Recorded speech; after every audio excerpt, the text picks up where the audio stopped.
Welcome back, everyone. They've become as common as punctuation, smiling, frowning, laughing. If you text a friend, chances are you've used an emoji.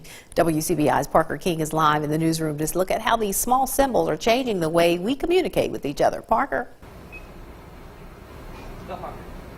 Andrea, emojis have been around for almost 20 years. Emotions can sometimes be hard to interpret if it isn't clearly stated, whether it's a letter, an email, or a social media post. Emojis slide that into a text. And with emojis, conversations become a little bit more easier to understand, and everyone has their favorite.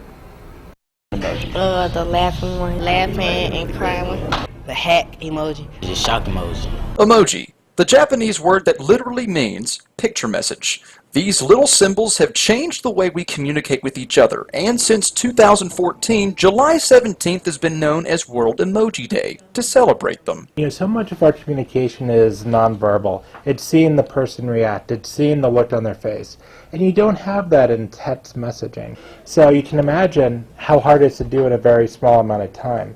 Whereas the emoji can help give a lot of that information, give a lot of those nonverbals in a very short amount of time. You don't have to think very hard to determine what the other person is thinking. So someone can very quickly tell, is this serious or is this sarcastic, just by one character. They can even take the place of words altogether and add some life to a conversation. Every time I'm in conversation with my friends, we say a joke and I just, instead of being silly and say ha ha ha in the thing, I just use the emoji. It's even to the point where a conversation without them seems out of date. To me, when they don't use emoji, it kind of make the conversation boring.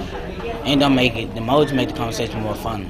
From the way keyboards are updating and adding more emojis every year, it seems that they will continue to be part of our everyday conversations, keeping emotions clear and everyone on the same page. Having something that helps us understand the emotions behind those words is very important, because otherwise the same words can mean many different things.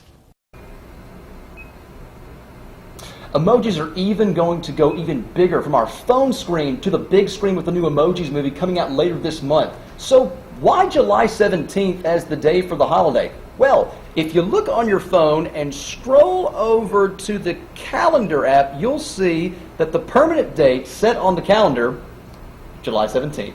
Andrea, back to you. All right, Parker, thanks so much for education on emojis. I like emojis. All right,